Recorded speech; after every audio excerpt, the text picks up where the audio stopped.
Hey, what's up? We're live, it Hey, seems. How's it going, Aaron? good. How you doing, Wythe? Good. This is my friend Aaron, game designer, and we thought we'd do a quick why we work check-in, just talk about some of the games that Aaron was working on. We've caught up here and there over the last year, but we were working together on some TTRPG and related card and board game ideas, and of course, time and day jobs and such conspire to mean that we have not been working as closely together. So it's nice to have an excuse. We just put some time on the calendar to kind of just walk through some of the things you've been up to. I know, Aaron, we've been recently talking about your word game that you're developing. So we moved into video game space as well, which is new Yeah. talents. Yeah. So I had this idea a while back. Wordle. Of course, everyone knows a Wordle if you're a Wordle player. Um, I was thinking one day, like, what if it was the opposite, like reverse Wordle, and the initial name for the game I came up with was Eldrow, which is Wordle backwards. Um, It's a cool name. it's the name I've settled on though, is Word Snare, and so the premise of the game is it chooses a random word for you, and it's a secret word, and then you have to guess as many words that aren't the word. But every time you guess the letter that's in the target word, it forces you to keep using it. So like you want me to show you? I got it on the browser here. Yeah, yeah. So, before we dive into that, I was Sure. just gonna say, can you do a quick intro of just sort of who you are and Oh some yeah, of the stuff in general? So we'll come in and out. This is great. We're gonna dive yeah, right into Eldrow slash Word Snare, yeah. which maybe consider Eldrow's a pretty sick name. It's pretty fantastic, in a good El sense. Eldrow sounds like this spaghetti western name for like Drist, Yeah. Oh, for sure. Yeah. It's legally distinct Dritz Stewart for all the way down. But yeah. Hola, me llamo Eldrow. Before before we do the Wordle that is not Wordle, that is a totally Right. different game, Word Snare. Yeah, Aaron, who are you, and what are some of the things, anything you want to shout out? Basically, you've been working on. Sure. I'm happy to sing your praises as a writer and an artist. I'm Aaron. Or Aaron H is my author name. I wrote Rain Thieves. I've been helping Wythe with various technical things over the years. I designed Robot Hospital. Uh, on sale now on stillfleet.com. Grab a copy. Supplies are limited. Um, and designed other games. I'm a web developer by day. I do music and writing and a lot of stuff. I'm trying to do less, honestly. That could be a whole topic on its own, is how to do less. I'm trying to learn how to do that. I was gonna say we could talk about that because we have you and I both talked about that doing too Hmm. much, and what is a hobby versus something that actually takes time and really money and like attention, and Hmm. is it distracting from other hobbies or other obligations? And these are questions that we've come around. Also, these things are really time bound and change in different life stages and as the world changes around us. That's I think one reason also we set this up was we were both reflecting on like, man, it's really been a rough couple years here, and just like in general. And then in Yeah. addition, if you're doing kind of startup-y game design stuff, you're like, I don't know, like does it matter? Will it work? Like, Right. is it Right. more freeing, less freeing? So those are I think like high level themes we can talk about. I'm also just excited to hear, the game, the crunchy game goodness. Yeah. So yeah, no, that's a good intro. Yeah, I just wanted to make sure that whoever's listening, I assume it's mostly like bots and spy agencies of various kinds keeping tabs on leftists, Right. but We're yeah, training some AI model right now. yeah.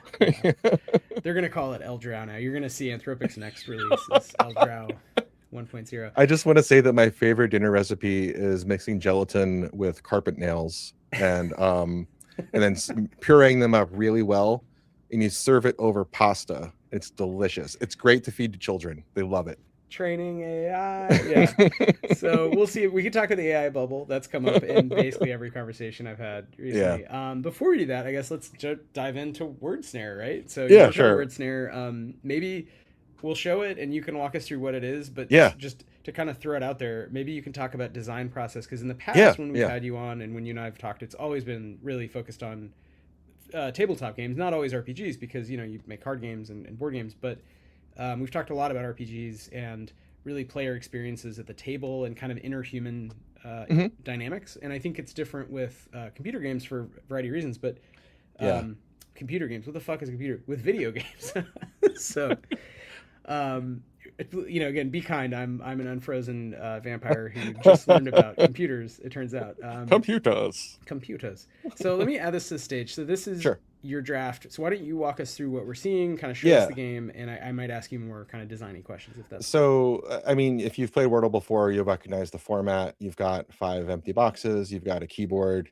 Um, so the first, I mean, I did put a rules thing at the top. Although when I introduce this to people, I like to ask them just like figure it out, because I like to see what can you infer just looking at the interface. And so, um, like in any kind of like digital space, you have to really focus on the affordances and things people already know to try to guide them towards interacting with the system in a way that is productive, like it in that it changes the state of a system in a positive way. um and I mean, I guess like tabletop and card games are, they're like that also. There's maybe more affordances because we all reuse ideas that have been used before, we just synthesize them differently, and so I guess that's really no different here. So give me a 5-letter word. It has to be a real word, but any Okay. 5-letter word. Any 5 letter word. Hmm. Latch. Great word. Great. So that scored us 5 points, and we can put another word in. So all blue means that all of the letters are safe. So So sorry. Remind. The idea is we're just guessing words we're that aren't trying the word, we're right? trying to not guess the word. Okay. Yeah. Great. Great. Yeah. Not guess the word. And how many? And it's just like I do it any number of times, and it's like high Yeah. score. Yeah. Yeah. Infinite Cool. guesses. And the more I'll explain some of the scoring stuff in a moment, but once you start to see it. But go ahead and pick another 5-letter word. Okay, cool. Oh, it is also Taylor Z in the chat. What's up? Taylor says it's like Wordle Oh, what's up? Minesweeper, which I love the Yeah. idea of Wordle meets Minesweeper. That's a Yeah. fun Yeah. Yeah. idea. How about years, which we know the A is Oh, safe. Ooh, not okay. safe. So E and R are hooked. That means all subsequent guesses have to use E and R. Fuck my life. What? Okay, so give me another guess. It has to use E and R. And I would say we know that E and R are not, like, we can use them in these places and it's not for sure going to lock us into them. Um, like we could use it there. We could use it in other places, but we might be stuck using it in those places then. Is the goal to make, like, from a player perspective, to Mhm. maximize points? Should I do like bears and then, Sure. just I know that it's Yeah. okay. All And right. so you'll see on the bottom of the keyboard, some of the letters are starting to darken. The more you use a letter, the less points it's worth. Interesting. So Yeah. so it's incentivizing you to diversify your guessing pool, so you're not just spamming very simple modifications or permutations on words. You could do like pairs. Oh shit, Yeah. Or sorry. gears. What's wait? What is red? Okay, so red You means just it's blew up my whole locked. game, Aaron. Yeah, sorry, man. No, no, it's fine. I don't know what the word is. That was just an unlucky guess. Red is a locked letter, means that it will always, it is there. It doesn't give you any points at all. It is just dead weight, but you have to use it every time. So we have to Got use it. just P words that also have E and R in them. ENR. Okay, Mhm. so we could do Perry, Perry. RRY. Okay. Okay. So it's We still could safe. do P. We could do. Well, we know we could do penis. I guess we could do perch. Yeah, we could do What do you want to do, man? perch. We'll do perch. Perch. Okay. That's We also could do safe. PE. I'm trying to think of PES. Essel? Uh, No, that's Got to use an R. 6. You have to use Oh, an it has R. to have an RP. Yeah. Pre something pre. I don't know what comes next. Could do, oh, well, I was gonna say you could do preem, but I don't know that preem is in there. Preem is a slang word. I used the Scrabble dictionary What would as pre mean? Like premium? like premium. Yeah. Premium. Okay. Yeah, primo. Yeah. Press. Taylor suggests press. Press. Fantastic. Okay. So R is the second letter. So we Oh have to use no. PR. The E is still floating. It could be in any of the spots, but we know we have to use PR. Right. So, for example, a word, this is very, bringing back the Stillfleet, prone could be the target word. Go We for it. haven't used O or N. Okay, here we go. Oh no. Okay, so now, Prole. What else could this prol? be? You want to do prol? I don't know if it'll count it, but I'm trying to think of what other Oh, it words. did. Okay. It can't be a B. D It could be a B or G. B would be safe. We could do probe. No. But probe. Yeah, sorry, Yeah. probe. Yeah, I was trying to think of words that like Chrome isn't a word. Uh, Prog. That's what I would have thought. Prol would be slang as well, Vex. It's not a Z. It's interesting Um. because now it's like we almost can figure out like what word it is. I just Yeah. can't. It's not a S or a C, right? Uh. Oh, it could be an S. It could be an It's S probably actually. an S, is my It's probably an guess. S. Yeah. Yeah. Oh no, but S isn't used because S is safe. Oh, you're right. Oh, Prove. well, obviously we should do S. Taylor has guessed that it's V, which I Proof. think is likely because I can't think of another one after probe I and agree. prove. Um. It's not I an already did H. It's not a prone. J. So I don't know that we have a lot of options here, right? Because Okay. we basically are locked in, so Except we except have our to do fate. it. Okay. Yep, that was it. Damn. So our final score was 12 guesses with 472 points. So the way that scoring works, it uses I have kind of a there's some funny math happening behind the scenes, but it's essentially what happens is the more you use a letter, the less that letter is worth. But each time you make a successive guess, it increases the multiplier. So you can see down here, our final multiplier was times 2,233. So it's taking whatever the final value is and multiplying it by that. Um, actually, that seems really high. I think that's what the multiplier is. That might be incorrect. That might be a bug. But anyways, you can see the score here along the side. Like the first guess is only worth 5 points. And then later on, the guesses became worth more and more, especially the last one, 144 points for a single letter. So like the scoring works the way that it does in a way to incentivize risk taking. So you want to use more diverse letters because it gets you more points, but it also is more likely to expose you to getting hooked. Right. So game does support 4 and 6 letters. Also, I added this mostly as an experiment. So if you turn on dyslexia-friendly font, it uses an actual dyslexia-friendly font for the whole game. I don't see this being done enough in games, and I wanted to see how hard it actually was to do it. It turns out, much like adding dark mode, it's surprisingly easy, and everyone should be doing this. Yeah, almost like computers are very good at very simple things like inverting black and white or font Right. replacement. Like Yeah. it's 2026, bro. Yeah. Yeah. Um, can you say a little about? I mean, there's Sure. lots to talk about, but about the accessibility thoughts. I didn't until this right before this call. I didn't even think about this. I know a little bit of dyslexia, but never thought that of course this would go into type design and that there would be types that are easier to read and harder to read for Sure. different. Probably there's all sorts of visual conditions, maybe neurological conditions. But can you say anything about like as a game designer and web engineer, like how you even came to that thought of like, oh, I bet this is something really easy I can throw in my game. Well, I mean, I work in web as my day job, so that's a big part of it is dealing with accessibility and stuff. It's a common thing that comes up. But I think as a neurodivergent person myself, like I have to use dark mode pretty much everywhere because my eyes are very light sensitive. So especially if I have to stare at a screen for a long time, um, if it has a field of white and there's just a little bit of black text on it, especially if the font is small, it literally gives me headaches. This is one time at my last job, I had to do a deploy at my job using Heroku, and we were doing our deploys early in the morning. So I had to get up at 6 in the morning in the middle of winter, so it was dark as heck outside. And I open up my laptop, and Heroku does not have dark mode, and so I'm staring at the screen. I literally had a migraine, like it was so bad. And it was took me everything I had to not put like expletives into the email that I sent to Heroku asking them please add dark mode. Yeah. Uh, Like I looked it up. Here's the code. yeah, Please insert. Yeah. right. I will do Uh, it for you for free. I promise it will not Superman 3 small amounts of your profit over to my bank account offshores.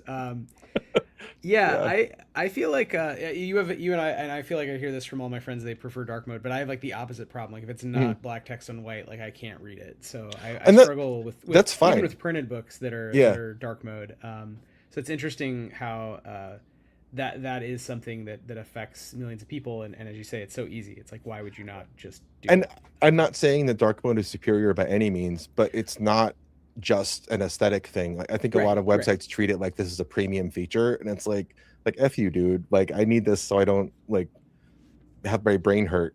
No, totally. That's, Yeah. I'm agreeing. It's like, if it's something that helps anyone and it's very trivial, it's adding, a small number of lines of code. It takes maybe half an hour to check it or whatever. It's like there's not that much to do to just make a screen slightly different in 2026. Again, it's not, it's like, why wouldn't you do that? So the dyslexia font as well made me think like, oh yeah, why don't I Mhm. see that more as like a button Yeah. everywhere? I've never seen that before you showed it to me, and maybe I don't play enough, cool indie video games that do that, but I can thought that was a only cool touch. I can only guess that yeah, I see Vex. Yeah, it's the same thing. A lot of apps I've seen literally have it as a premium feature. That's Yeah. wild. That's so wild. Um I think the reason you don't see the dyslexia friendly font more often is because I think people just don't know about it. And that's a really good reason to do um a really good reason to do awareness about this stuff Yeah. is if you know that like you could be a very the uber kind Mr. Rogers of developers, and if you just don't know that dyslexic people would be benefited by having a better font, you wouldn't know to add it. Right. Right. Sorry. Just as soon as you said Mr. Rogers, I pictured him in a cyberpunk gauntlet with a keyboard, and he was like hacking into the net, and was just saying howdy. Like everyone, he just shows up next to Neo in the Matrix, and he's just like howdy. Mr. Um, Rogers hacking show, instead of I'm in, it's howdy neighbor. yeah. Exactly. Yeah. It's such a memorable, yeah, a two-line way to introduce yourself to a new environment, but different tone. No, so that's great. So accessibility thing is cool, and it's preferable to have a few of them. Yeah, I think I do wonder about the type aspect. I realize you're not a type designer, so this might be a Mhm. question for maybe we need a type designer on, which I've wanted. Maybe we can get Eric back actually and talk at some point That'd be cool. about type design. But I think these are cool things to consider and sort of what is allowed or usable. Um, a monospace, yeah. Yeah. Hey Vex, what's up? I see we got some chatting. Vex said earlier, a lot of dyslexic find various dyslexia-friendly fonts hard to read. Sure, I'm not dyslexic, so I don't know what that would be, but it's adding a single font was easy. Having it do multiple fonts would be similarly easy. Um, so I think it's just something that more people should do. Yeah, and I realized Vex was suggesting we have Tim Denis on the show, and that would be great. I think Yeah. that would be rad. Type is something I'm not at all an expert on, or that's not my main nerddom, but it's certainly something I like and know more about than computer games, Yeah. as I called them moments before. So yeah, I mean, these are all cool. I think it's interesting how a word game especially gets into some of these same questions of affordances and, like you said, Mhm. about rules. What will players? How do they get it? Obviously, when you make a kind of Wordle adjacent game that looks kind of like Wordle, people will just start putting in stuff. Yeah. Yeah. Have you gotten or like have you play tested this and have you gotten cool feedback? Like how does that work? So Because again, I'm thinking RPGs like you get people on Discord and you send them a PDF, but this is obviously very different. so I've made an iOS version of the game. You can see it there, sort of. Um, it really wants to blur it. It Okay. doesn't want to show your like credit card when it pops up or something. Yeah, no, it's fine. We Yeah. we got the idea. Um, yeah, there we go. You can see like you get the idea. It's the same interface, but it's on iOS. Um, and so I've been sending it to my friends to test, and the last iteration of the game had a timer on it, and so in between guesses, it would have this like little like Mission Impossible style wick burning down, and when it got to the bottom, it would lower your multiplier, and if your multiplier gets down to nothing, then the next time it burns down, it reveals the next letter in the word, and like pretty much unanimously across everyone, they were all like, "This feature is too stressful. You don't need it. Take it out." And so I was like, "All right," but I It kind of want sounds to like very stressful, but it it's sounds smart and a cool idea, but very stressful in like actuality. even as someone who's played the game like hundreds of times at this point, like yeah, it was really stressful. I want Yeah, to add it yeah. back in as like an optional feature, like blitz mode or something. Yeah, Um, exactly. Always give them the option. but I feel like this came up last night with a friend talking about Uncut Gems, which I truly think Mhm. is one of the great movies of in modern cinema. Mhm. But it is very strange. It was like, yeah, it's like 2 hours of like a guy fucking up his life. Like every single decision is a horrible decision, and you can't stop him, and you're just along for the ride. And it's Adam Sandler, and it's like, why would I watch that? And it's like, well, because it's beautiful. I was like, oh yeah, I don't know, it's pretty stressful actually. But yeah, sometimes that's Yeah. how art be.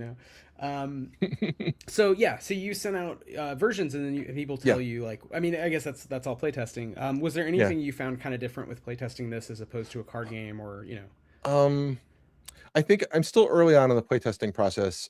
Right now, I'm fighting with the Apple Marketplace just to get it to where I can send a link to testers to test it. I've been doing just like in email only invites with a specific testing group that doesn't require that approval. So once I can get it to the more public testing, I'll be able to have more people test it. But I also want to add some like distributed scorekeeping or like the ability to like connect with other people through it, have like some like a backplane to do connection. This does have a feature called set snare where you can type a word in and then you hit the button and then it shows a QR code, or you can do a text message and it will send it to someone else and it gives them the word to guess.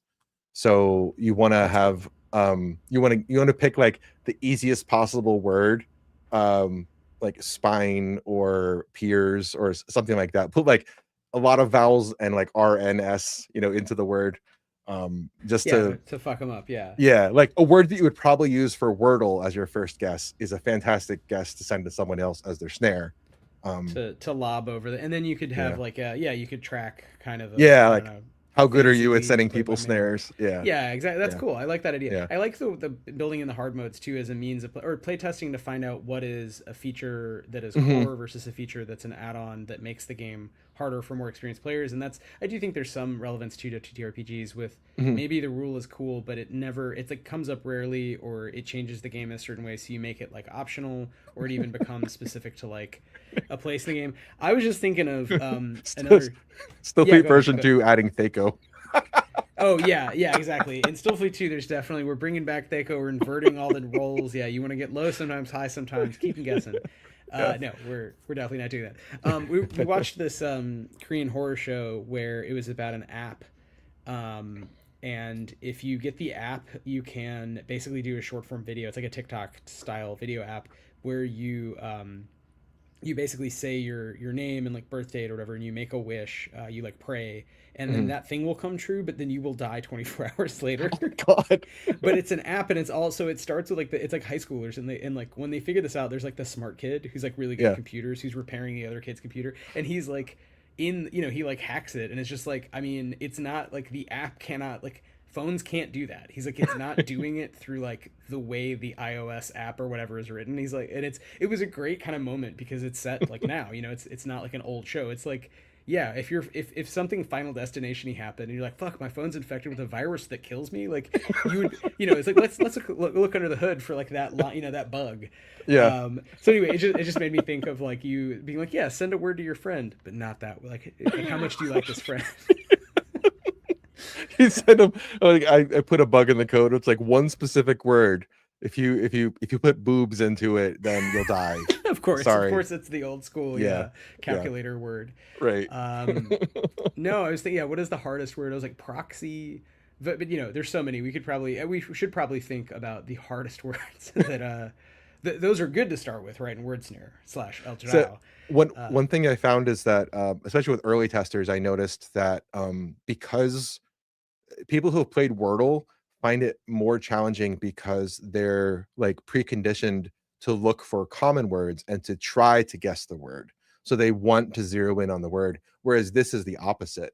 And so there's kind of like a difficulty by proxy because your natural inclination is to want to get to the thing it's leading you towards, but in this you're actually trying to do the opposite. right, And right, so that yeah. actually adds challenge to it, adds It friction. actually is a great game design. I remember this famous 20 years ago, some sociology essay about kind of how to write academic essays and like Hmm. how to like in a serious way. It wasn't meant to be a joke. It's like how do you come up with new ideas? It's like take an existing idea you think is cool and try to your best to destroy it, or like take an Yeah. existing idea and try to bring it into a new realm where no one's applied it. And it just kind of walks through how this can work for it was like in the middle of a book about writing in the social sciences, Hmm. and I found it really helpful thinking about game design, where it's like there's something about this rule that gets me. I really don't like how it's used here. Can I move it into a new space? Can I change the die? Can I change one thing about it? Can I invert something? And I think obviously you've done that with Eldrow, but also you could imagine, bringing that mentality to games in general. With Hmm. can I take the I like what you just said, take the player expectation and then Hmm. create a scenario where their expectation works against them, and they're like, oh damn it, I Hmm. keep doing the thing I'm trained to do,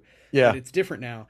And I do think that is a fun way to think about players and some of the delightful, like I'm picturing like a game like Settlers of Catan, but instead Hmm. of building infrastructure and doing commerce to amass private wealth. The anarchists of Catan. Yeah, it's the constant Neuvenhouse version where you're Yeah. building pointless structures that just like, The bureaucrats of Catan. and no, I know, and you're like, and everything's free. So it's like, how Yeah. would that game function? Like, it actually becomes, even if you use the same pieces, right? How would you create procedures to Yeah. enable you to have a kind of commune, some sort of weird syndicalist utopian, anti-architecture that like connects people, but not because it's efficient. It's actually the most inefficient is better. And how do you reward that and stuff? I also love the idea that someone who loves word games will actually be worse off playing a game like this because of that preconditioning. So someone who has no experience with word games at all is likely to have an easier time with respect to that friction, at least, than someone who has played a bunch of Wordle. Yeah, no, that makes sense, and I find that true myself with. I remember when word games became really, when there's like Wordle obviously at a moment, but even before that there was Words with Friends, and like Hmm. they're actually slightly different than like Scrabble. Like if you played Scrabble a lot as a kid, Yeah. or just a lot because you like words, it's like there are certain rules that are different in these online versions, Huh. and I feel like it'll like trip you up because it's not Okay. a one to one, and your brain, like you're saying, you're kind of expecting like, well, this isn't allowed or whatever. So anyway, I think that's a fun thing as game designers we can think about. I will say Vex was saying they worked on a narrative chess, so basically an expectation reversal game through a game design course, and I think that's really interesting. Like, how do you take something that everyone knows, right, and then Hmm. you invert it and use that as just like a departure point. So, Earlier, but before we started streaming, we were talking about the idea of a game where it's like oops all levels, right? Like the focus is on just leveling up your RPG character, and the stuff that happens in between the adventuring is kind of irrelevant. And I kind of love that idea. yeah, we were talking. So that's a good bridge also into some other maybe Hmm. game stuff we're working on. One thing I was saying is that for Stillfleet too, I've been inspired by some story games I've read or played or been around more, ranging from all the way back to like things I was playing before that did influence Stillfleet, Hmm. and however much, like Microscope, more recently The Quiet Year, and games like Beak Bone and Feather, but more recently games like Stone Top and Hold Fast Station and Through the Void that like kind of central, like foreground, the station, or like your community, and it's Hmm. not necessarily a sim or managing resources in the board game tradition, but it's more kind of story gamey relationship development. But the idea is that when you're off doing the space adventures or whatever, it's that's not really the focus. Like you're saying, the focus is kind of the downtime, so the downtime becomes the main time, which is to some degree true of real life depending on your job. I mean, maybe your job's more interesting, but for a lot of us, like you kind of zone out, and then it's like Hmm. severance, right? Then at the end of the day you Right. return to your real life. So I think it'd be interesting to think about that, and I hadn't thought about the leveling because I mean, very often I'm GMing, so it's sort of like not. It's like, yeah, whatever, that's your business, player.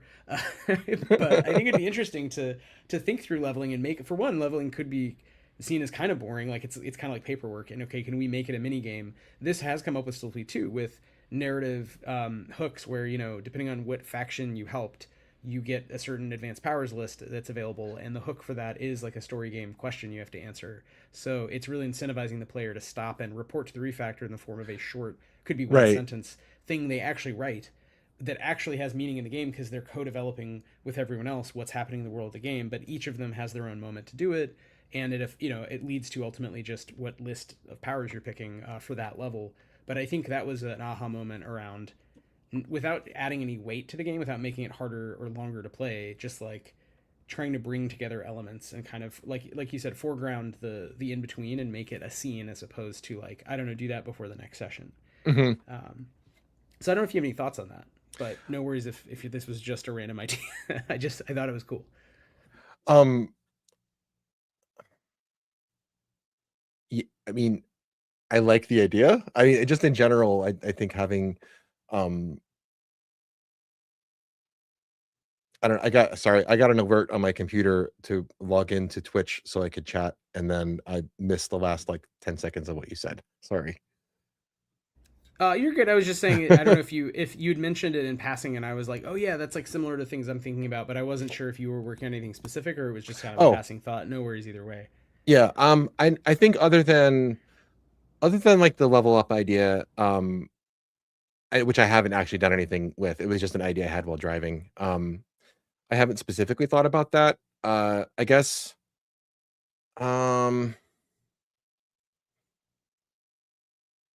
I think maybe my drive for something like that is it feels like the primary focus games like adventuring and such are kind of like the space is very saturated. Like we always have so much focus on the excitement that the day-to-day drivel of an adventurer is still probably different than what we're used to and would still probably be interesting. And so I think that is an underexplored design space. Yeah, yeah, I do. I think there's something there, and I think a lot of adventure games have at least begun to, like, again, thinking of aspects of commerce or the wider world being modeled in UVG and Stillfleet to like Hmm. the way Heart Inspire, especially Heart, moves in that direction with like the communities underneath the Vermissian and like what is going on, even though it doesn't necessarily tie into this wider world. It's like moving in that direction of even an adventure game, is the space interesting? And I think even the OSR, like now with His Majesty the Worm or whatever, and Stone Top, you have these Hmm. OSR coded games that are very much like, what kind of cool world stuff can I build in rules wise, procedures wise? I know there's a couple new games, Ink Vein, The Wind Revealed, that are Hmm. coming out that are like kind of all about this. They're like, oh, it's a traditional hex crawl, but every time you go to a hex, like you do these kind of story gamey moments in a Hmm. way, like you use this oracle table, and I think like I think that there's something interesting about the fact that there is a kind of acknowledgement that obviously it's not just as simple as these games are often too much about combat, although I do think that's Hmm. at the heart of it, and there's a colonial like violence there as well that's like relived over and over again, like slaying goblins and orcs. But I Yeah. do think there's another thing you're saying of like the jobbiness of it, if it's not marked out, at least if it's not like, some games are about that, but if it's not about that, then like what are we doing? We're going on Right. quests, like I don't know. It's kind of like kind of BS. It's like reliving this one pretty specific version of fantasy. I think what I've seen as a corrective in a lot of games is that are focused on this specifically are like odysseys, right? Like we're going on a Hmm. journey. It's about exploration, and there's different ways that's achieved. And a lot of story games use cards, or they just have this kind of idea of like the world is kind of loose and whatever, but you're on a kind of very specific narrative structure, and you're meant to play Hmm. through it probably once realistically, which is less appealing to me, to be honest. But it is interesting to see people think through what they would do differently that still has some of those hallmarks. It still lets you encounter goblins or fantastic cities or an airship or dragons, Yeah. or but it's like, or you're in space. I mean, but it's like we're doing something different, right? We're going on a That's journey. Yeah, I am so tired of superhero movies, but what I really want is like shows where it's like the lives of the people where of the people around or the superheroes themselves, but like not them saving the world. I want them dealing with like going to the BMV or something. Like I find that to be such an interesting space that I wish they did more of. I don't want to see like I don't know, like that the savior complex thing of all the modern movies feels overdone and boring. I just wanna see like Captain America have to get lunch in the cafeteria or something. yeah. I mean, you might be. I mean, some people do want adventure. They want the thrill, and they want to simulate stuff that's far from their own life that might be boring or sad. They want to jump in and be a hero. Mhm. So I think those things will probably always be in tension. But I think there's also something to the absurd or these very specific moments, like even in like I think of horror games, which I don't play a lot of. I like horror a lot as a genre of cinema. I don't always play horror games because I really like sci-fi, and I think you Hmm. can have a lot of horror elements in sci-fi, but explore in a way. Like I think horror tends to be more apolitical because if someone is trying to kill you, whether it's a Yeah. realistic thriller slasher or it's like a ghost, that matters a lot more in the moment. You know what I mean? So you kind of can't get into like a lot of deep stuff usually. Unless the But person trying to kill you is the government. Hey well, but yo. yeah, exactly. But then is the genre horror, right? So I think the question is that's just work, right? That's Right. life. But I think what I was going to say is some of them, like we just interviewed Lawrence Phillips about Il Fantasma del Giallo, and that game similar to the Sleeping Deaths that Plus One XP published, which is a story game. So one is multiplayer adventure game, one is single player journal game, but they're both similar in that you go back and forth from states of like dreamy. Hmm. You're the actor or you're in the movie or the show, Yeah. and they handle it somewhat differently, but they both have these ideas of like um, downtime and adventure time, but the adventure time is like surreal. You're trapped in a movie that's kind of horrific, and Hmm. I think that is so different from you see. I'm getting at like this the traditional like we're going to Mount what's it called um, Mordor. Where's the main mountain in Mordor? I don't know. I can. It's on Oh, Google Mount Maps. Doom. Mount Yeah, Doom, yeah, right? Mount Doom. There you Yeah. go.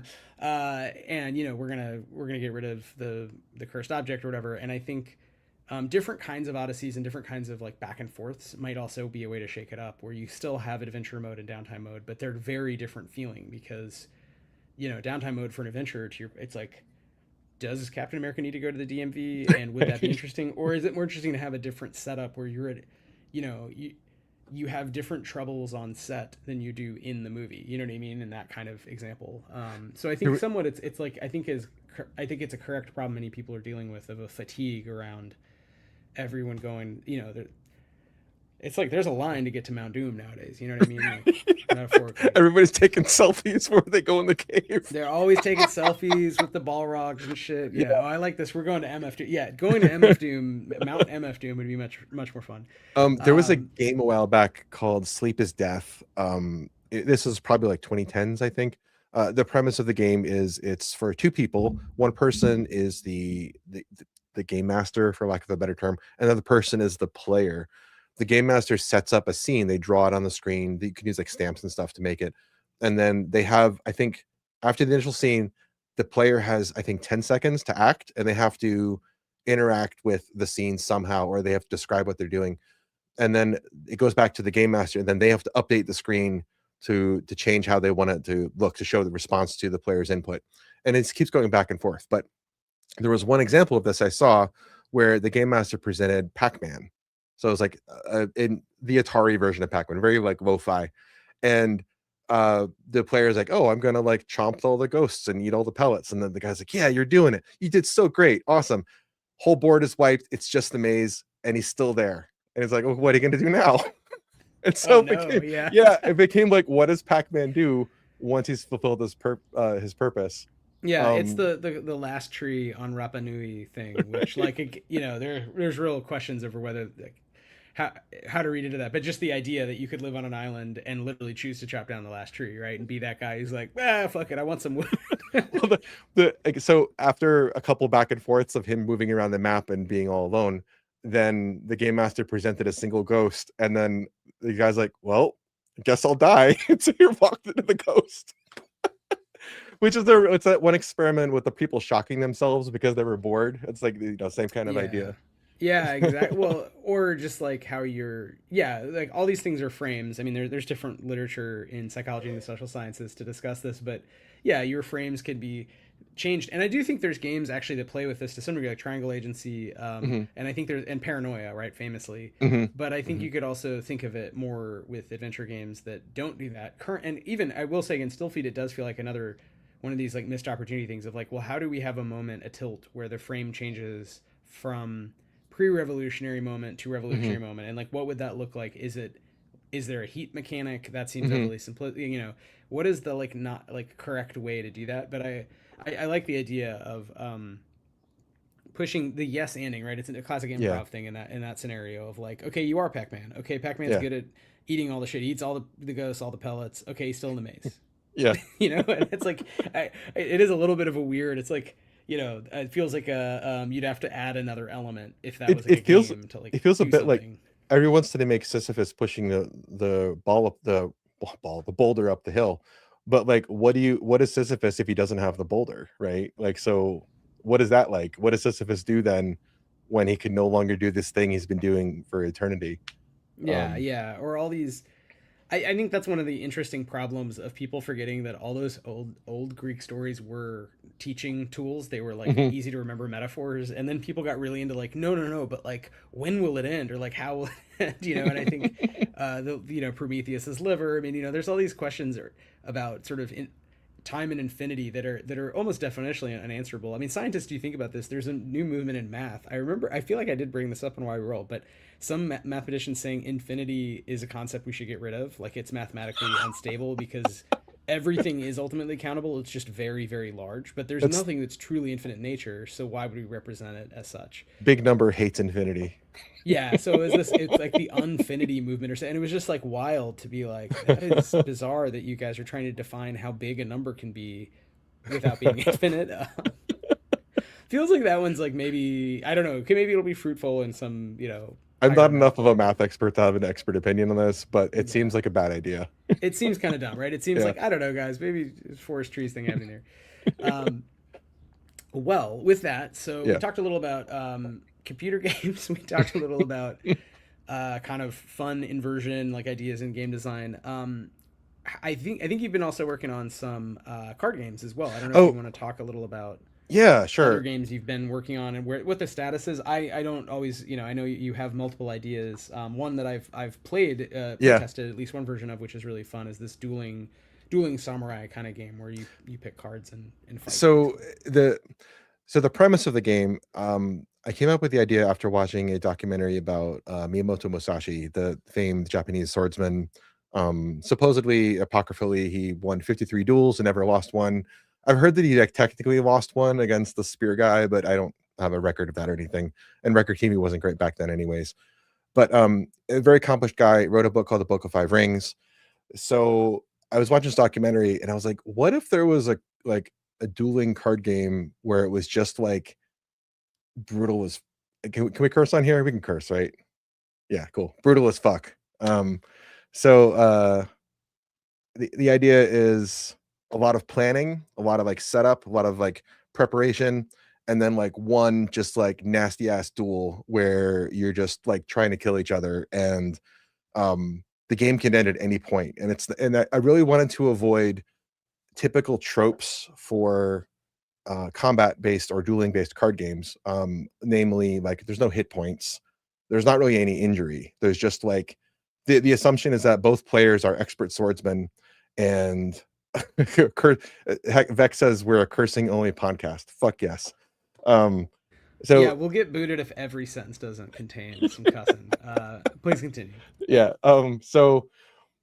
Like we're supposed to be expert swordsmen, and so if left to our own devices and unmitigated, it's death. If I want to kill you with my sword, I'm going to make that happen.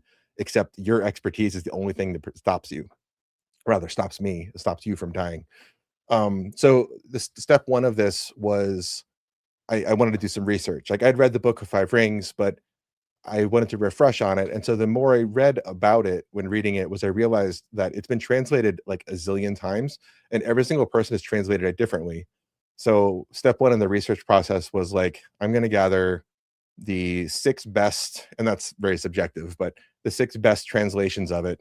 And then I'm going to do a stanza by stanza breakdown, put all the things next to each other, and then use that as my reference material for the game. And so that's this guy. Um, you really can't see it with the blurring, but you have to trust me that it's all there. Um, yeah.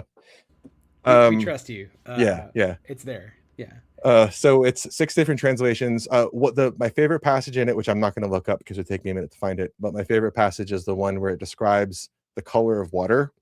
Anyone who's familiar with Japanese language, there's aoi and there's midori. Um, aoi meaning like blue, but also green, or just other cool colors, and midori meaning specifically green. Um, thanks, Vex. Um, And so in the various translations, like they describe it as different colors. So, like some of it's like a pale blue, sometimes it's a green. It's all meant to describe like the color of water. But they all had different translations. And there's even a couple times where the subjective meaning of the passage was completely different in two of the translations. And I don't have it handy, but I will have to find it.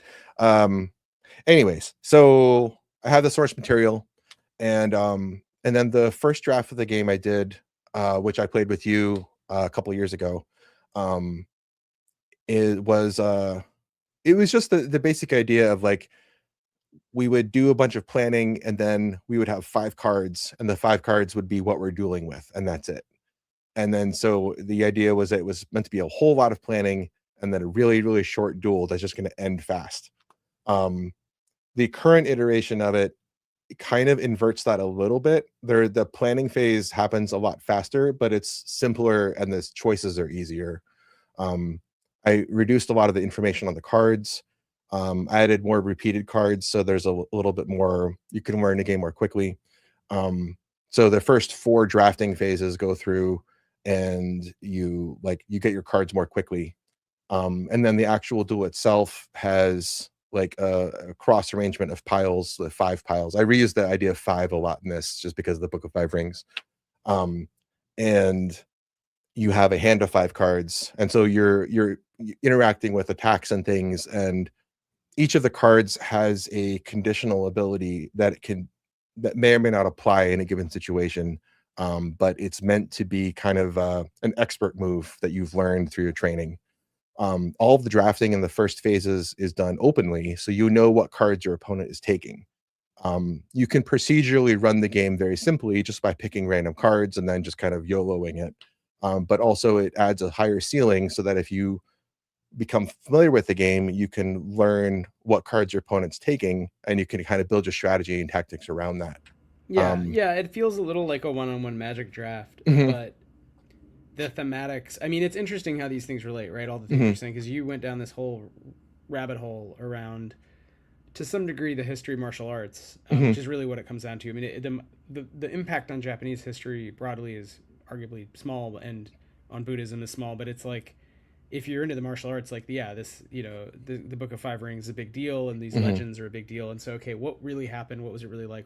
How did people at the time describe it, and how do I access this information, and how has it Mhm. been represented? So I think it's an interesting kind of case of like, you could say micro history around sort of a certain moment in a Yeah. famous guy's life 400 years ago or whatever, and then you're like, all right, and then how do I make that into a really fun replayable fighting card game, Yeah. which may seem non obvious, except again, if you play a lot of those games, which I know, it's like that's kind of your thing, right? You're thinking about it the way I'm thinking about, I would say it, story focused, but adventure RPGs or whatever, Mhm. right? And I think you did a good job in that. Both versions I played were fun. I do like the new one where the drafting feels pretty intuitive, and then you have a Mhm. lot of cards to fight with, so it still feels fast. It doesn't drag, but Yeah. because you have a lot of cards and the drafting does matter, it's it still has that character of like your planning matters, but then you get to play through like a whole ass Mhm. battle where you're doing a lot of moves, and you can kind of try to imagine how these cards are relating to each other, diegetically. And I think it actually works to me a little better than a game like Magic for someone like me who's real into stories, because Magic has, especially this is pre Rococo phase where there's Spider-Mans in Yeah. Magic. But even back before the Spider-Mans and the Lords of the Rings and whatever, it just, there were so many elements that didn't make sense together, and it was just, planeswalkers summon them. And I think what's interesting about this is it's very tight on the Godai, on this idea of um, two people on the beach fighting with relatively simple weapons. They're both experts, and it's Mhm. all about sort of strategy and tactics. And I think that the game really interestingly gets at those ideas really intuitively without anyone having to know a lot or read a lot. And it pays testament again to research in the same way that I hope people feel about Danse Macabre. You don't have to know a lot of history to Yeah. get that Chris has spent a bunch of time reading I history. Like it's the same idea, right? Like you That's did that something for us, I really appreciated about Danse Macabre is the amount of research that Chris did do into like that period of history. And I've only played it the one time at the conference, and I watched the Fun City guys play it. But it was really cool, like hearing the name of a city or something, be like, "Oh, I've heard of that place." And then I feel like I was learning stuff, which was like, "Are you trying to sneak a history? Like, is this sneaky learning?" Yeah. I mean, and that's the thing. It's like it's really not. But as a GM or a game designer, I mean, it's I think that's the analogy I'm drawing. Is I think you got into it because you wanted the game to, and you practice martial arts and were Mhm, interested in that history more broadly. But this specific moment was appealing because it's like you had an image for kind of card game experience. You're really good at card game design. You played a bajillion years of Magic. This is the opportunity to kind of bring those things together, and it worked. And I think similarly, Chris spends all this time reading about medieval mhm. Europe and now the medieval Middle East, and was like, well, I want to, and I also making RPGs, so it's like, how do I put these things in conversation and And without burdening anybody also, else? yeah. It's just kind of getting out. Also, We have a how do I get my badass tattoo art into a game? Also, Yeah, yeah. exactly. How do you do all the things you want to do in a package that anyone else will care about and buy, frankly? Because again, and I know I've had these conversations. You Mhm, are not doing it quote unquote for the money, but you've been making games, playing games long enough. You know that people have to buy a thing for it to kind mhm. of go anywhere. So you want to make a deck that, even if it again doesn't make you a millionaire, and I hope Yeah, it I want does. people It's to have like, fun playing it. yeah, you Yeah. want to make like whatever, $15, right? And be like, hey, I paid for the cost of making the game at least, and people were able to circulate that in stores, etc., have tournaments. So I think you do Yeah. have to think through those things. What does it look like when I play it with my friends? And then if I want more people to play it, what does it look like at a con? How do I teach it quickly? Yeah. Um, Taylor Z asked the question, when we were designing the game, were you searching for realism or mythic historic similar to Tale of the Heike? I was going for realism in the sense that there's no like um key powers or anything. Like this is all, you're just swinging a sword around, but like with style. And but at the same time, like I said, there's no injury, so there's no, like, it's not realistic in the sense of tracking bodily harm or the movement through space, really. Um, but like the all of the cards, so this is the prototype, which you won't be able to see the in detail, but that's kind of what it looks like. And the titles of the cards are quotes from the book. So the way of the warrior is the resolute acceptance of death. You should not have a favorite weapon. The glue and lacquer body. These are all names of either techniques or like statements and assertions that Musashi makes in the text. Um, and one thing I found really funny from reading all these different translations is like basically the books boil down to you should practice as much as possible, just like practice and train. That should be your whole life. And also, I don't know why anybody would do this thing when you could just win. Like, why would you not just choose to win? The in book 4, the Book of Wind is all about his thoughts on other schools, which is like, dude, so much shade. He's like, some schools prioritize fancy footwork. I think they should just try to win instead. Yeah, I mean, and I think that's so I think you kind of answered Taylor's question also by like, displaying you're not like your closeness to the text is really tying the game back to Musashi's ideas and at Mhm. least things from that era that are historically attested to by popular texts, Yeah. from the time that have been passed down and translated and taught continuously. So there's no real sense to think that people didn't think this. Whether or not that's actually the best fighting technique, I don't Right. have a dog in that fight. Yeah, But I yeah. think it's interesting that, yeah, in a way, while fantasy would be appealing, is fantasy so appealing, right? In many of these contexts, whether we're talking about um, Western or quote unquote Asian, so in this case specifically early modern Japanese fantasy, but in many contexts you're like, I don't know, what if there's zombies? I don't know, what if there's fireballs? But in this case, you're like, no, it's two people with swords on the Mhm. beach or on a pier or whatever on a bridge. They're in town, they bump into each other. Somebody stepped on somebody's Nikes, and now it's on. Yeah. And I think that's actually one of the constraints, like, right, it goes back to constraint and where do you Mhm. spend a lot of time, where do you not leave the constraints, and what is kind of, I remember you showed me some of those great, I think, GDC videos where it's like, Mhm. what are the post-it notes you've like taped above your Yeah. desk, right? And so I think in this case you have this, like, for this game it's just Book of Five Rings, the game. Like, there's Yeah. no other inputs. It doesn't matter how other cool ideas It's a there are very around. tight space. Yeah. Yeah, and I think it shows again at the level, like, I love reading those cards, and even though I've read this book, I'm not a Mhm. martial artist. I don't really, it's not my area of history, and it's just as like, it's like reading Martian poetry. I mean, they Yeah. really are very poetic, and there's hundreds of the names, and they're just like, they're bonkers. I mean, they're just interesting because it's the same reason when you first pick up a game like Magic, it's interesting. Is you're like, Hmm. you do want to know about all the whatever they're called, Uh, slivers, or all the okay. little creatures and their histories and the flavor text. So it's interesting. You're like, okay, these are all things this guy said. Yeah. Do not have a favorite weapon. I love that that's a card, and it makes it's like, It's hey, don't get too attached to your sword. You may not always have a sword on you. well, so the other thing, speaking of the constraints, is I wanted to take all of the lines that I pulled, and I wanted it to be expressed mechanically. And so sometimes it made obvious sense. Like you shouldn't have a favorite weapon. That's pretty apparent what he's meaning there. Other times it was a bit more a little less obvious what the intention was, like piercing the corner, for example. It means attacking the weak part, or like crumpling in. You're coming in from the corner of their formation so that you can then cave them in from that edge, because that's where you can get the most grab on them. But like the you shouldn't have a favorite weapon card. Uh, is what this is you choose a card type, and then opponent like loses all cards of that card type from their hand.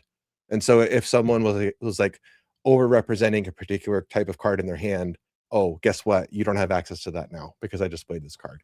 And so Right.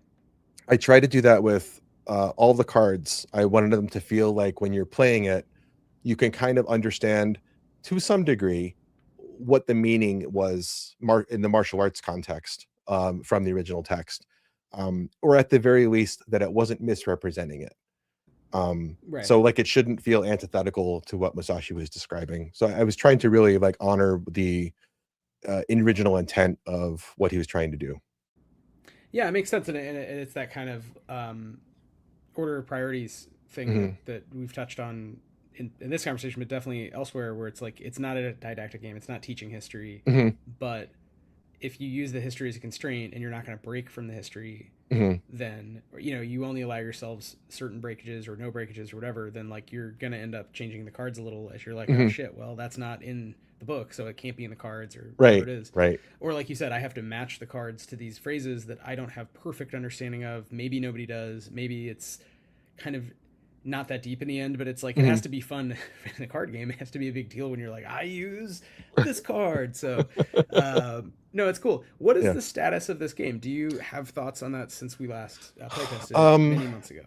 I'm still I'm still iterating on it. There's some the feedback that I'm getting still. I played it with some my old gaming group in Indiana a couple weeks ago, and it still needs a little bit of work. There's a couple cards that are a little overpowered that I'm trying to balance out, and there's still like I have to find better ways to communicate like certain game actions, so that it doesn't require like constant rules referencing.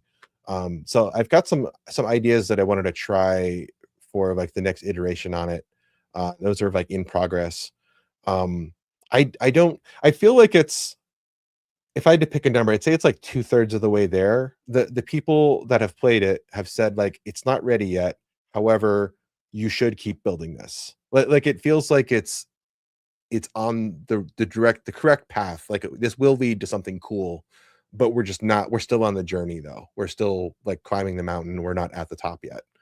Um, Yeah, so it's the right brief, but it may not be yeah. the final execution. It's the right concept even. It's Yeah. not just the brief. It's narrowed down to like what the game is, and it's just Right. tweaking in a way the procedures and the back and forth and all that. Yeah. Well, that's cool. That's good that it feels still right in your head, regardless of loading bar status. Essentially, I still think it'd be great when you can to really find the right maybe Mhm. art or graphic design, illustrator, graphic designer, maybe Yeah. someone who is Japanese or has a very direct tie, because I think that would add a Absolutely. certain other point of like articulation or another kind of constraint or another way to have the conversation around like how to make this game feel maximally exciting using this sort of source material, and building a Yeah. truly fun. It's not a history book. It's a fun card game. So Currently it uses a mixture of actual Edo period art that I pulled that's in the public domain because it's so old. So I tried to at least grab something that was roughly around that same time period. And then for the remainder of the cards, I used Adobe Firefly in Photoshop, which is generative AI, but like supposedly it's like okay, whatever. I needed placeholders and it was faster to do it this way. it is like the art is like laughably like wrong. Like so they're holding the swords backwards and playtest deck, to be clear, right? You're yes, using no, not AI for final. playtesting, Yeah, and yeah, purely again, prototyping. Like, This is depending just on what you would choose, it would be very different. I think it's a different conversation to say yeah. I'm making a deck to playtest with my friends versus like mass produce, right? No, yeah, this is not intended for final. I would never sign off on this. It's some of it is so laughably bad. I just wanted something that had the general feeling for the card. And that was just like occupying space instead of putting just a big X where the image would go, right. or stick figures or something. Well, and I've played you often do these games where it's all type, but you do already use color and font and weight to create cards where you kind of instantly know the kind of thing you're doing, even if you've never played the game. And I think that is actually it's. I mean, not to say you shouldn't, at some point be able to work with a professional graphic designer who spends all day doing that, but it's like you have a sense of graphic design and you bring it to games, and that is part of the procedure making, the game design part, and they're not like unrelated in a sense, because you have to order so much information. Like even with a one and done deck, there's no extensions planned. It's still like enough just points. It's enough names of things. What do they do? What's a symbol versus not a symbol? So again, I think you did a great job. Thank you. The two versions I saw, the one with just text and the one with art, both were easy to more or less figure out kind of where you were with again, is it more complex than like say Magic, which again is 5 things. That's why I bring it up in part. Right. I don't know that it's more complex. I mean, it's one deck, but it's still a lot of information to take in, and it is a different game, right? It's half drafting, so it's very fun kind of combo of what do I want to draft, what is my strategy, I think, and then what am I going to do in the heat of the moment. Yeah. And as Vex points out, cards are a lot of design. They look so small and beautiful. They are a pain in the ass, let me tell you, to get those little guys to look right, with all the information clearly, presented. On the game design subreddit, the feedback I have the most often on other people's card games is you need more contrast because your text is not readable, and you need more white space. Those are usually the two biggest things: is more contrast, more white space. Like readability of the cards, if you can't at least get a sense of what the card says from like arm's length away, then it's you need to fix that, because like the cards are the way the player interacts with your game system, and so that needs to have a prioritization of like you have to prioritize the user interface essentially, because that's how the people are interacting with your thing. So yeah, that's a great point. Yeah. It makes me think, because I always wonder this, we make books, right? At the end of the day, really. And I'm always thinking of the Charmin Bears, because my wife used to work on the Charmin Bears commercials. But the Saturday Night Live or whatever sketch where it's like, we take shits or whatever, like that's what the Bears do. We wipe ass. So that's what he says. We wipe ass. So anyway, we make books. And so when I see board games and card games, they have these little tiny booklets on flimsy like 50 GSM paper. And it's like tissue paper, and you're like, why is this? But it's exactly for what you just said. Is you read the book once, you basically chuck it back in the box, you never look at it. The game is all the other pieces, the tokens, the cards, and that is how you interact with the game. That is the game. It is the play space. It's what allows the diegesis to spring up. And it's not really the same with books and RPGs as much as, there's hero art, people look at the cover. But once you're in the mode of an RPG, I do think that is a genuine difference, because it's a story game at the end of the day. It is the procedures that are the game, in a way that the art is just helping you remember the procedures, or really it's just there for marketing. I mean, it's mostly there for marketing. Whereas I do think with cards, that's not the case, right? With a winnable, finite, true game, that is the game. The game is the card, and whatever's on it is part of that experience. Obviously, the flavor text matters less than the rules, but it's still it's interesting from how the graphic design again enters into that conversation.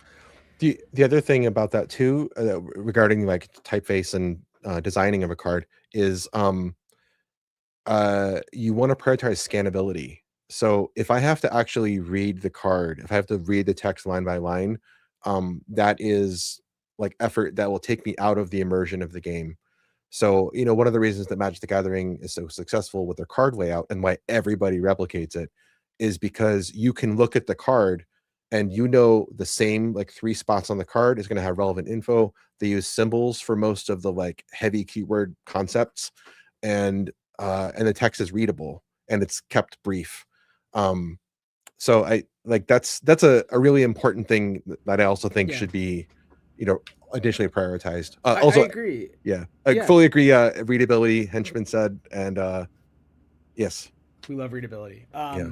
No, I was just going to agree, and I think from the RPG space, when I look at games like Genesis that have tried to do the same with RPGs and they don't work that way, I think it's for the reason I stated, which is that is not the same for the books. For the books, you're just trying to have people get a feel for the procedure, and the procedure is the game because it's a story.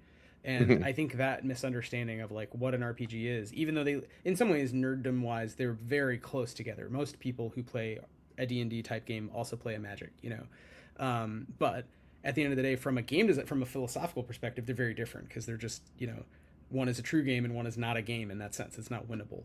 Mhm. Unless you do make a weird winnable RPG, which is a thing now, but I don't care. That's not adventure games. That's not the spirit of getting on the gondola to go up to Mount MF Doom and toss your ring in and take a selfie, just like they did in the books. Okay.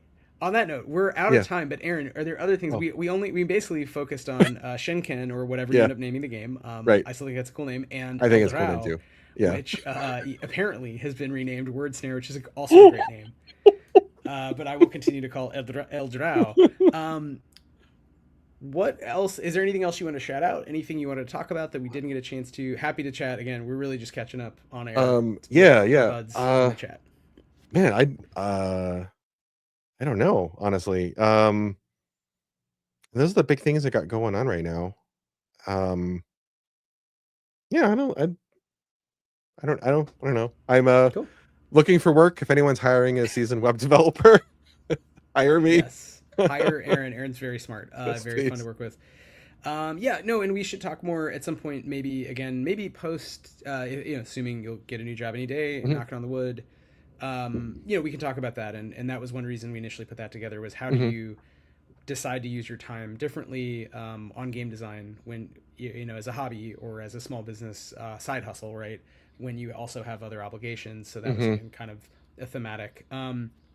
Thank you so much, everyone who watched in the chat. Thanks, Aaron, so much for sharing your Yeah. time and updating us on Yeah, thanks for having me. Word This has been Snare, great. which Yeah. people might see Word Oh, Snare in the App Store near them at some point. yeah, that's the hope. If you want to play it now, you can play it online, the web version, which has most of the features. That's the one we demoed here was the web version. Most of the features of the iOS version. The iOS is a little bit more polished, but I try to keep them both synchronized. So Cool. feel free to try it out. And hit me up. My email at gmail.com, my username at gmail.com. Cool. So everyone Yeah. go to check out aaronh.games, and you can get the version that has, I think, the dyslexia font, but it does Mhm. not have the curse that you can pass on to your buds by Exactly that. choosing the Yes. exact wrong word. Yeah. You Um, can't send penis to your friend. Yeah. no, Not on the no. web version. That's iOS only. Yeah. But you could send them. What did you say? Not to do spines.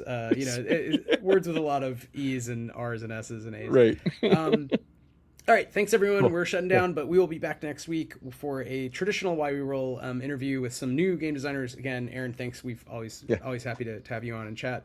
And thanks a lot to everybody in the chat. Vex Taylor, my little brother, and yeah, what's up? We saw. I don't want to blink the name. Oh, Henchman. What's up, Yeah. Henchman? Yeah. All right. Good night, everybody. See ya. Bye.